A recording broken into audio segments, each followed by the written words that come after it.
I'm going to go to you, Gal. Sorry, mate. Real question. Is that Odegaard actually good? He's the captain and he's still yet to put on a captain's performance, never changes the game, and he only delivers when it's good. It's time to move on from him, is what Danny Hark has got to say here. Time to move on. That's ridiculous. That's bullshit. Yeah, that's just reactionary hell, bro. Come on. He's going through a bad run, but let's not do this BS, bro. He's had a really poor season. And I think the biggest thing is we put him performance versus Tottenham. He might just be be exhausted. We need to get him covered, as Brendan would always say. He had 2 months off. So let's not always talk about this guy's bad, this guy's this. We see his great performance midweek, and then we see this performance, and we say, oh, he's the problem. No, the defense was the goddamn issue. It wasn't him alone. But hey, it's not my. To be fair, I think we put him on a pedestal, right? Really, I think we put him on a pedestal in terms of we've made him out to be this real creative hub for Arsenal, and he's not that type of player. He's a metronome, he's a controller, but he's not. He shouldn't be a player where, and I've said this many times before, like a KDB, like a Bruno Fernandes, where you give it to them, give him the ball in certain areas, and you expect him to create, and score. He would be considered the same level. He's not direct. One second. He would have the same level of output if our players could finish their goddamn dinner. Today, luckily, our attack did their job. We scored 2 goals, and these guys all contributed, the front 3. But how many times have we seen Odegaard put it on the plate for players week in, week out, where they mess it up? Let's not do this, bro. But that's not the argument I'm making, though, Gal. The point I'm making clearly is that when you look at Odegaard's play, how many times have we been running in transition and he'll turn around? Because that's not in his game. He's not direct. He's somebody who's safety first all the time. He can create. You're going on as if I've made the argument to say that he's got zero creativity in his game. I'm just saying to you, creativity is not the sole focus of his game. He's not somebody that will churn out 5-6 big chances or he's not risk. He's very risk averse. He churns out 10 chances versus a team, and we still don't do shit. He links the whole team together. That's what I would say. He is one of the main driving forces. He's one of the main driving forces. He's one of the main tempo setters. He's one of the main guys who does everything. And people who say tempo set. Main person. But 1 second. There's different ways of attacking. You don't always have to be gung ho. Sometimes it's like, give me the ball, let's go. Give me the ball, let's keep it moving. Because that's what I said. He's a metronome. That's exactly what I've just said. I said he's a metronome, but he's not a final third risk-taking player. Bro, he literally scored double-digit goals in the Premier League. If I'm not mistaken, he scored more goals. We had so much space in front of us. Let's not do this. It's not about Odegaard. He can't be put. Listen, as Nathan rightly pointed out, he's a controller. He's not this creative player that everybody seems to think he is, right? Because creative players don't just lay on assists; they score goals consistently as well. He scored goals. He got double digits 2 years ago. He's had 2 assists this season and 2 goals. He's also been injured for like 2 months. You're talking about 2 seasons ago when he put up 15 goals. That's all well and good, but you got to do that consistently. He does. Kevin De Bruyne for Man City did that consistently, my friend. Because he has better finishers around him. Kevin De Bruyne would take games by the scruff of his neck and win them for Man City. And Odegaard does that too. Don't do that. Odegaard, what was that about? Gal, let me give you a stat here, though. Would you agree that Odegaard has played in the last 2 seasons in a significantly better team than Manchester United? Yes. Yeah. In that same time period, Bruno Fernandes, not assists because of goal scorers, but chances created. Bruno Fernandes has created nearly 40 more chances in a completely inferior team. So to your point, imagine Bruno in your creative wise in a superior team. I agree with you on the assist element. It's about people putting the balls in the back of the net. Odegaard can create, okay, no doubt. But this is not about Odegaard either. It's about competition. You look at KDB that you'd put at the top of that pile with his pomp. Look who he had around him. He's got Fodens. He's got Bernardo Silvas.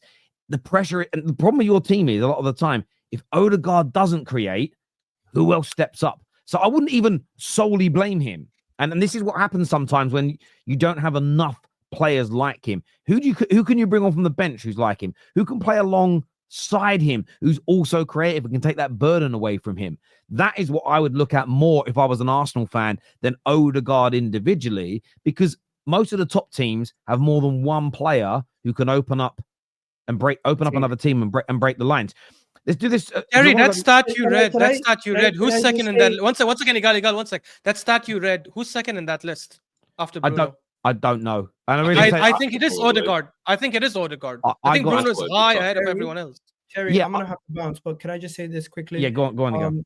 I got a couple of talking points. First things first, Thomas Partey is not getting a new contract. Today's game confirms it for me. The way Mikel Arteta looked after that game, how frustrated he was, the fact that this guy can't even do little things defensively. Forget about the fact that he was playing right back. It was a set piece, and the man didn't even know where he was looking. He looked like a deer in headlights. I think he's finished, and he's not. And after this season, we're looking past him. We're looking for better. Next, when it comes to Mazu Skelly, once again, one of the best players on the pitch. Shout out to the 18-year-old. Gabriel Magalhaes and Timber, they did well first half. Second half, honestly, they were trying to hold it together. The rest of the team needs to help out defensively also. This was one game where we should have maybe gone more defensive once we got 2-0 up. But Aston Villa getting in through 2 crosses. We need to do better in the wide channels defending those crosses. When we don't have William Saliba there, that we're susceptible to the aerial duels. Also, the final thing that I'm going to say is people talking about the title race. The title race is only dependent on Liverpool. It's not dependent on us. We can only win our games or draw or get as many points as we can. Liverpool have to drop points, and we've always known this. So for now, advantage Liverpool. But hey, next thing you know, they could drop points next week. We win versus Wolves, and we're back in the same situation as we were this week. Hey, Gal, have you seen that Arteta's come out in his press conference and said that William Saliba's out for a while? He never said that. He said we're going to assess it. I don't know where you read that, Brandon, but you pick and choose arguments based on what you think. I ain't choosing anything. Hey, Gal, can I ask you a question? He said they're really worried about him. They said they're really worried. Would you say your manager saying they're really worried about him? That does suggest it could be quite lengthy, doesn't it? He also said we will have another test tomorrow. And it'll be more clear about it. So I don't think I understand that point, but him saying he's really worried about him, is that not a concern to you? I think they need to be precautionary because we had a situation where he was out for a second half of the season at once, and we don't want to lose him. He's such a key player to us, and also the way we treat him could determine if he wants to leave or not. So we don't want to. And to be fair to Igal, because I also said in the beginning, it must be a long time, but I just read the quote. People are taking it out of context. He said, tomorrow we'll have more information. With the numbers and looking at our bench, we are very worried. So it could just be the fact that I don't want to miss him for the next 2-3 games. Right. Okay. That makes more. Listen to that makes sense. Cheers, Igal. I know you got to shoot, mate. I want to go through these last few super chats here. Cheers, bro. I'll be on the top 6 if you need me. Yes, message KJ. KJ that deals with all that. But yeah, mate, 100%. Cheers, brother. Imagine being 2-2 and then subbing on Sterling to change the game. Ha ha ha. Don't worry. Kai Havertz is the best defensive striker in the league. I thought Kai Havertz was quite good today, to be fair. If this was not a sign for them to buy a striker right now, I don't know what is. Fair point. Ash, how is winning 21 from 25 going? Again, you need to probably clean your brains out. That's not what I said. We were speaking at Most Channel, and last season I said we did 19 wins out of 25 games in our last 25 games. I said at that time, I don't think we'll do it, but it's not crazy to say we can do 2 more wins. This was before Saka's injury. This was before the bad runs and all that stuff. So it wasn't a mental take. I still stick by what I said. I even said in that same video, I don't think we'll do it, though. So I don't know what the guy is I get that. I hear that. You guys are trolling about Odegaard. I'm a rival, but even I know if you had a scorer, left winger, and a real 9, Odegaard. But this is the point, though. I think what you're saying, Decay, matches what I know I said, and the people that were talking about Odegaard agreed with. If you had a left winger, that's someone who's probably going to be creative and score some more goals. A proper 9 might be creative, but helps you to create. Therefore, the burden is taken away from Odegaard. And I think that's the problem. I think Odegaard does a very good job for Arsenal, but he can't be almost 80% sole reliance on creativity for their team. Like Trossard today is an example. If Trossard, I thought he was really good.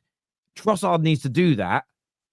Not every game, because no one's expected to create two assists every game. But you need that week in, week out, those level of performances, that level of consistency where he's picking up assists regularly, creating those big chances. If he was doing that and Saka's fit and Odegaard's doing it, the situation would look completely different for Arsenal. So I think it's a combination of those things. It is as well, Terry, as well. Just to touch on that, it's like sometimes I feel like people want to have conversation, like can't have like broad conversations, because what we're saying is not replace Odegaard, is bring in another midfielder that is a different profile to Odegaard, who's more creative in the final third, and that's more of his focus. Well, one thing you guys wanted to see, no, I agree. One of the things you guys were saying for a while is that you wanted to see when Saka was fit, Saka on the right, but maybe Waneri and Odegaard in the team together, both in a kind of attacking midfield roles. And I think the fact that you didn't get a chance to see that is crazy. Can I just quickly say as well? I think Odegaard, without Saka, if we look at the City teams that won the league in them 4 years, right? They had one defensive midfielder, or defensive midfielder that could go forward as well, which was Rodri, right? And then they had two attack-minded midfielders in front. Bernardo Silva isn't like the most creative midfielder in the world, but he's similar in the style to what Odegaard plays in the way that he'll keep the ball ticking, he'll keep the ball moving forward. It's De Bruyne who comes up with the goals and the assists. Arsenal need that De Bruyne, to play next to Odegaard. We need that extra player. But again, you say that, Brandon, but Odegaard has shown he can score goals, though. I mean, last season he had 8 and 8. The season before that, 15 and 6. So I don't think it's a situation of he cannot score goals. I think he can score goals, but he's just going through a bad run right now. And unfortunately, he's been too reliant on that Saka combination to get into dangerous positions. It's a lot more simple because I don't think helps because teams know, right? Teams must know this. Because I know this as a fan, right? But teams must know this. Teams must set up and go, look, if we can stop Odegaard, then we can stop Arsenal from creating. If we can stop Saka and Odegaard combination, we pretty much stop Arsenal. So by adding an extra creative player to go next to Odegaard, all of a sudden they've got more than one player to worry about other than Odegaard. This gives you an example, though. So this is on average. I've been looking at this while you guys were talking. Bruno Fernandes in KDB average between 2.7 and 2.9 key passes per game. Bernardo Silva and Odegaard in the Premier League in that same time period average between 1.8 and 1.9. So there is good level creativity, but those guys are a level above. But the point is that like Bernardo Silva has got KDB, so together they've got it. What Arsenal don't have is that other figure. You have two of those guys together. And this is what people don't realize. When Bruno came to Man United, there was but he's just getting the assists that other people got. He's just scoring the goals that other people would get. That was wrong. We had something like a 60% increase in chances being created and goals being scored in the beginning until we messed it up by bringing the wrong personnel. And that's what you guys need to do. Mark here says, if you have spent 700 million and got no creative backup, that's on the manager. When does the pressure mount on Arteta? No, listen, I think the pressure is there. To answer this very quickly, the pressure is there. There are some gooners that have been calling him out for years. Loads have been saying it. It was booing at the stadium again today. And his signings have been criticised. There's no doubt about that. I'll be honest with you, that happens on these shows on a regular basis. Even people like Igal, that are the biggest diehard Arteta-inners, have criticised the lack of depth in that squad, Mark. So the pressure is certainly there, my friend, on the terrace anyway. Mark, is that there also becomes a point as well, because everybody here knows that I'm Arteta out, but there also becomes a point where it gets to the point where you kind of just get bored of regurgitating what you're saying. Do you know what I mean? The manager's not going anywhere, whether I like it or whether anybody else likes it or not. It almost becomes a club problem. It's almost like now the debate's irrelevant. I have to swing my focus now to the owners, because if he goes again this season without winning anything, and he remains as the manager at the football club, it's not an Arteta problem really. You know, he's only doing what the owners have been asking him to do, and if the owners are still keeping him in charge, then they're the problem. Do you see what I mean? No, I think I agree with that. I agree with that, Brandon. That yes, if they don't sack him, assuming the season goes bad as we expect it to, if they don't sack him, that's an issue.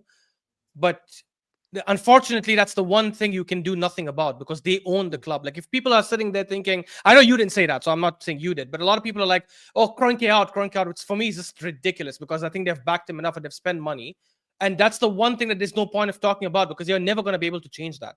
They're not going to leave the club. Also, no, you cannot. No, you cannot. No, we can't get rid of them. But what we can do is put pressure because I know I'm not Arteta out, and I know Brandon is. But the reality is that we both have the same perspective of we came into a summer window where we haven't done enough.